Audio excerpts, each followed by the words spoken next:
बंसी और रज्जू बाजार में जाते हैं। मैं ले आती ना, आपको साथ आना जरूरी था। अरे तुम सब्जी सोने के दाम पर लाती हो तो क्या ही फायदा है बताओ। ठीक है जी, मैं भी देखती हूँ कि सब्जी मंडी में कौन से जलवे बिखेरते हो तुम। बंसी बाजार में जाकर टमाटर उठाकर देखने लगता है।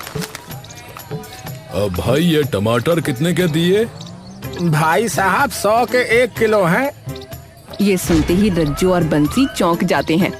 क्या? भाई साहब टमाटर लेने हैं, कमरा किराए पर नहीं लेना। अरे भाई साहब, सूखा पड़ने की वजह से सारी सब्जियां महंगी हो रही हैं और क्या। अच्छा, तभी बंसी एक खराब सा टमाटर उठा लेता है। अगर ऐसे टमाटर लें तो उसका कितना लगाओगे? क्या? हाँ, ये वाले तो सस्ते ही होंगे। ये तो सस्ते मिल जाएंगे, लेकिन बाकी दाम फिर बाथरूम में बैठ के चुकाते रहना। अरे भाई साहब, इतना वक्त नहीं है, आगे बढ़ो। बंसी ये सुनते ही गुस्से में आ जाता है। अरे भाई आराम से बात करो। तो खुद देखो ना क्या बोल रहे हैं। तो क्या बोल दिया ऐसा?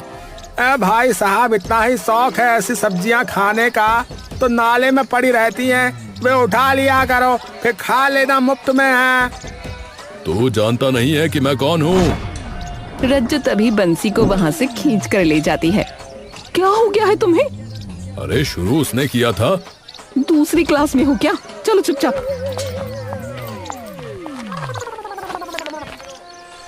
बंसी बाहर गुस्से में बैठा उस सब्जी वाले के बारे में सोच रहा होता है और रज्जू रसोई में गैस पर रोटी बना रही होती है। अरे सुनो! बंसी अंदर रसोई में आता है। ये सिलेंडर खत्म होने वाला है, तुमने दूसरा ऑर्डर किया कि नहीं? नहीं किया। क्यों? क्योंकि खर्चा ज्यादा आता है सिलेंडर का। अरे रोटी सब्जी तो चूल्हे की अच्छी लगती है, और जैसे मेरी माँ बनाती थी, वाह क्या सरल जिंदगी थी। सरल जिंदगी नहीं, गरीबी थी, क्योंकि तुम्हारे पिताजी दर्जी थे। तो उसमें क्या दिक्कत है? बनियानों के छेद सिलते थे तुम्हारे पिताजी। अच्छा ठीक है, मैं कल ले आऊंगा जंगल से लकड़ी काट के, तुम बना तो लोगी ना। हे भगवान! बंसी अगली सुबह जंगल चला जाता है और लकड़ी इकट्ठी करके वापस आने लगता है। तभी उसे दिखता है कि जंगल के रास्ते में एक लाल रंग की पोटली पड़ी है। ये क्या है? बंसी उस पोटली को उठाकर खोल कर देखने लगता है।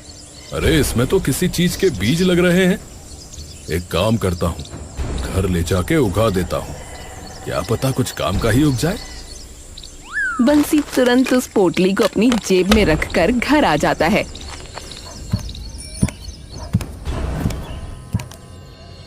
अरे रज्जो! रज्जो बाहर आती है। क्या हुआ? बंसी तभी रज्जो को वो लाल पोटली दिखाता है। अरे ये देखो, इसके अंदर कोई बीज है, ये मुझे जंगल में मिली है।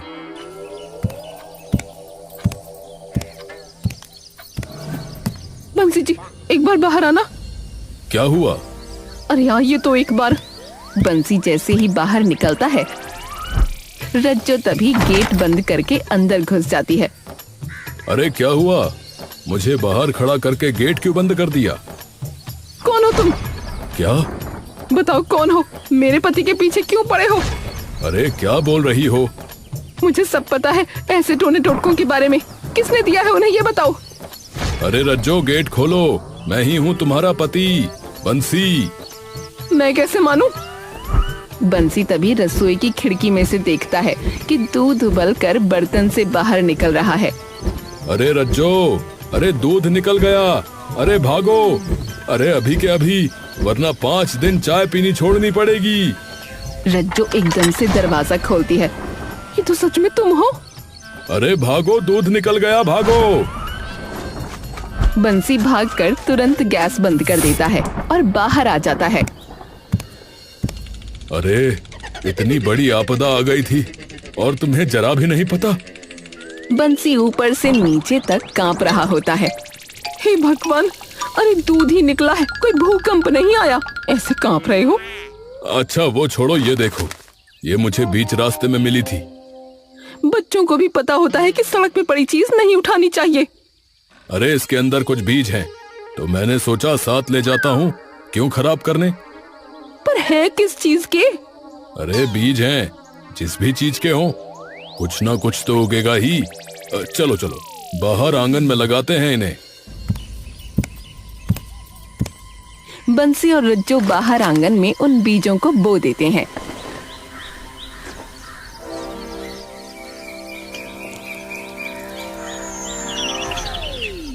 काश इसमें से टमाटर प्याज आ जाए। कौन से देश में टमाटर प्याज का बीज ऐसा होता है, जरा बताना। अरे तुम चुप रहो, जरूर इसमें से कोई ना कोई सब्जी उगेगी। मैं तो कहता हूँ काश शिमला और गाजर भी आ जाए। अरे ख्याली पुलाव पकाना बंद करो जी, और अंदर जो पुलाव बना है उसे खाओ आके, दुकान भी जाना है फिर। बंसी मुस्कुराता हुआ अंदर आ जाता है। दादाजी, मैंने जानबूझ के तो नहीं खोया। ये तुम्हारी लापरवाही की वजह से हुआ है। ऐसे कैसे तुमने खो दिया? तुम्हें पता है ना कि उसमें क्या है? पीढ़ियों से हमारे पास एकदम सुरक्षित थे, लेकिन तुम्हारी लापरवाही की वजह से आज ये सब हो गया। मैं ढूंढ लाऊंगा दादाजी, पक्का। वो तो लाने ही पड़ेंगे, वरना इस घर के अंदर एक कदम मत रखना। तुम्हें मालूम है ना, वो बीज अगर किसी गलत हाथ में लग गए तो कितनी बड़ी दिक्कत हो सकती है। बंसी अपनी दुकान से वापस आ रहा होता है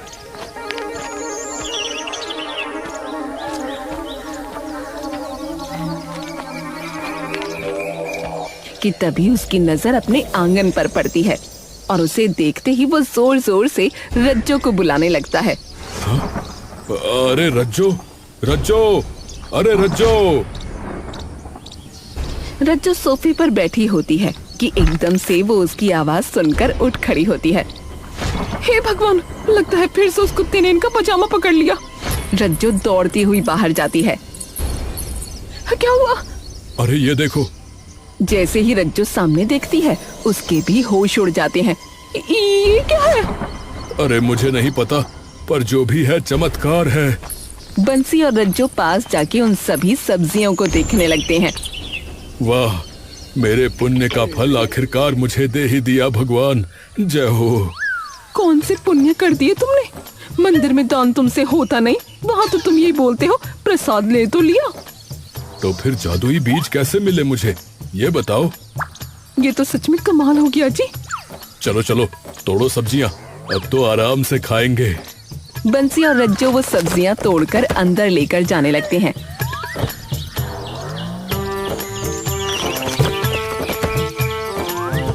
कि तभी वो देखते हैं कि उन पौधों पर अपने आप और सब्जियां उग जाती हैं। अरे ये कैसे हो रहा है? रज्जो और बंसी कुछ देर के लिए दंग रह जाते हैं। रज्जो तोड़ती जाओ, मेरे दिमाग में एक बहुत तगड़ी तरकीब आई है। रज्जो और बंसी कई सारी सब्जियां इकट्ठा कर लेते हैं।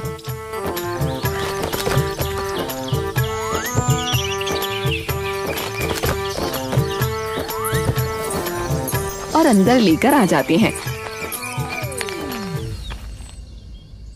अब इसकी करेंगे बिक्री।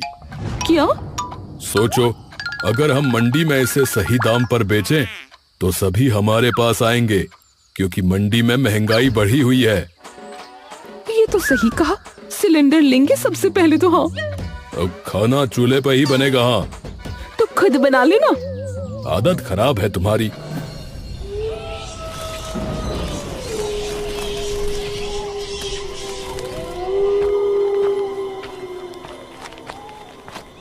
हे भगवान, अगर वो बीज नहीं मिले तो बेघर हो जाऊंगा।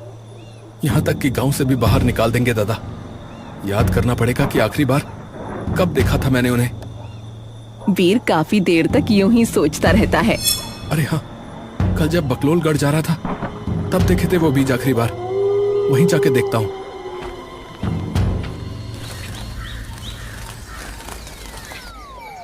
बंसी और रज्जो उसकी दुकान के बाहर वो सारी सब्जियां लगा लेते हैं। अरे ले लो ले लो ले लो। अरे 100 की प्याज 70 में ले लो भाई। 50 की है वैसे।